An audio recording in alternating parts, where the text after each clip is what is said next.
Yesterday I got an order in from the Museum of Witchcraft and Magic located in Boscastle, Cornwall, UK. And I was really excited for this order because I've actually been to Cornwall. Now, I didn't get to go to the Museum of Magic or Witchcraft and Magic because they actually close seasonally. So make sure that you check their open times, the times of year that they're actually open before you make a trip across the pond to Great Britain. But I did go to Boscastle. I did go to the town, and I went to several places in Cornwall and throughout England, South England, and over into the West Country, and it was a fantastic trip.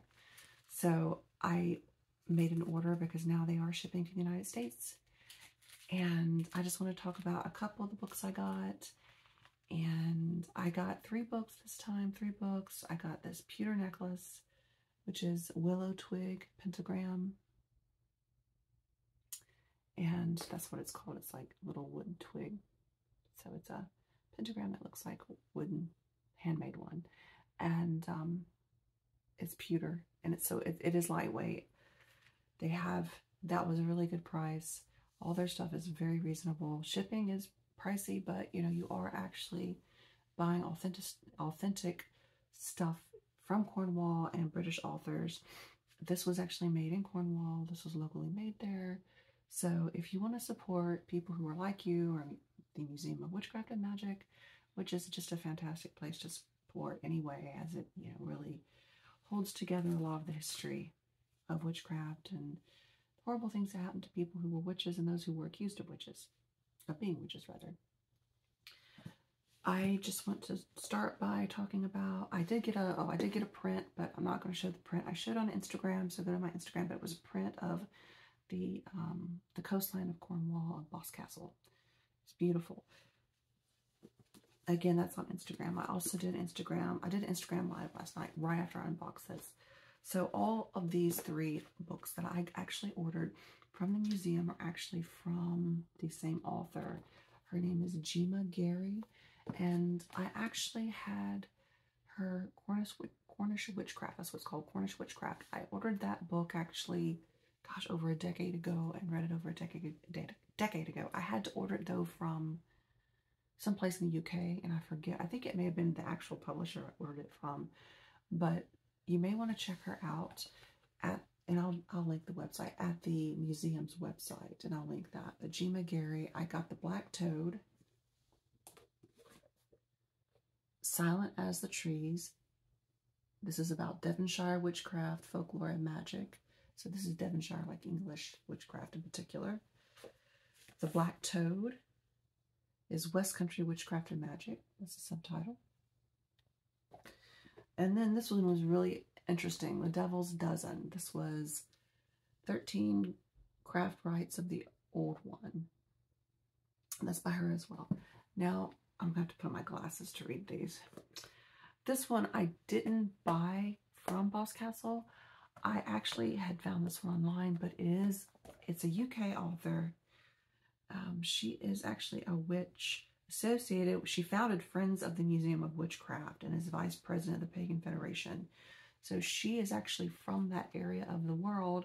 They did have this one. I think they were sold out when I finally placed my order, because for a while they weren't really shipping everywhere else.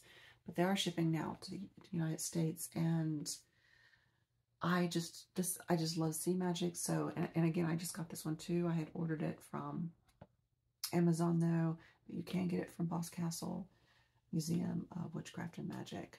I would say get it there first, because sometimes these things are not found on Amazon. I know you can't find really any of her books unless you buy a used copy, and it'll be very expensive on Amazon. Plus, I mean, I'd rather just order it from a place that I want to support, you know. I only order things on Amazon that I just can't get a hold of from a better source. So this one, Silent as the Trees by Gemma Gary, is about, it basically explores some of the witchcraft magical traditions and folklore of Devonshire and southwest England. Gemma Gary introduces Devon's witches and magical folk, including historical figures such as the White Witch of Caux of Exeter, the Devonshire Toad Witches, and more modern practitioners such as the Cunning Man and the witchcraft collector Cecil Williamson, along with an examination of the trial of the Bideford witches. So it's rich in folklore mythology. She talks about the Wild Hunt and black dog apparitions. This just sounds like a really interesting book. And again, I read her Cornish Witchcraft or Cornish Ways over 10 years ago, so I know I like her stuff. The Black Toad is about, again, it explores potent examples of folk ceremonial magic practices and witchcraft in the southwest of England. So again, southwest of England, dealing especially with Devon and the author's homeland of Cornwall. So this does talk about Cornwall witchcraft as well. Within the West Country, the popular belief in witchcraft and its attendant charms, magical practices, and traditions continue to be observed and survived long after such ways had faded in most other parts of the British Isles. So certain traditions and their type of witchcraft did survive longer than, say, Scotland and certainly, I guess, Ireland. Now, Ireland is its own country except for Northern Ireland's in the British Isles, and you can Google that and look at a map and see for yourself, but I don't want to give like a geography lesson. But a lot of people don't realize that only Northern Ireland, I think, is part of the British Isles. The Republic of Ireland or Ireland, whatever, is not, it's not part of Great Britain, most definitely. So don't go over there and say that. Don't call them British. So, and this is The Devil's Dozen, 13 Crafts of the Old One. This is about the second edition. This is the second edition of this one. The Devil's Dozen expanded to include an attentive exploration of the witch's relationship with the Old One as empowerer and liberator in history and lore. So it's talking about operations of magic witchcraft that deal with the hidden worlds of spirit and powers innate within the natural world, within plant life, stone, and magical loci. The Old One, who in folk tradition is often named the devil, embodies both in the rend in the veil and the spanning bridge between the worlds of the material and the spiritual, the revealed and the unhidden. It is through union with this entity that witches and folk magicians gained access to the powers that reside in both within the hidden realms and the natural world, and could awaken the potent fire within. So that's quite a doozy. It's quite a description of what this book is. So again, I just got these. This is published by Troy Books. I think all these are published by Troy Books. Again, this was the one I had to find on Amazon because I got this one before I thought I could order directly from the Witchcraft Museum. But I just want to show it because she is from that area. She's from Cornwall, southwest England type, that area over. And again, England and Cornwall, two separate places. So as Wells, just familiarize yourself with the geography over there and the way that they section off different parts. Not quite as, actually it is more stark probably than North and South and West in America. But there's more history over there too because they've existed longer as a country and as a peoples than we have. So we are the new world after all. Anyway, I just wanted to do a real short, brief video on the witchcraft of the Museum of Witchcraft and Magic in Boscastle. That is a mouthful. But if you do ever get a chance to go over there, again, check the dates and make sure they're open. We had to go late in November because that's when our schedules, we could afford to go.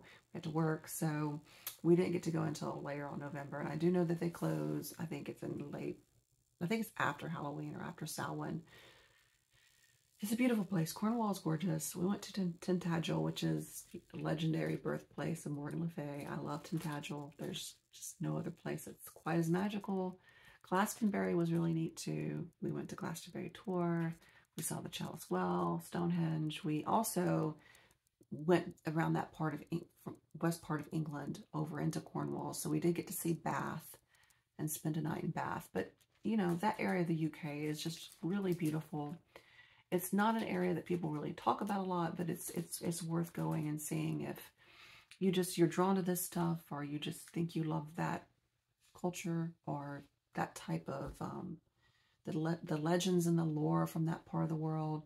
It definitely is worth, if you can, going and just seeing it for yourself. Always be respectful of other people's homelands, and remember, don't act like the typical American when you do go, okay?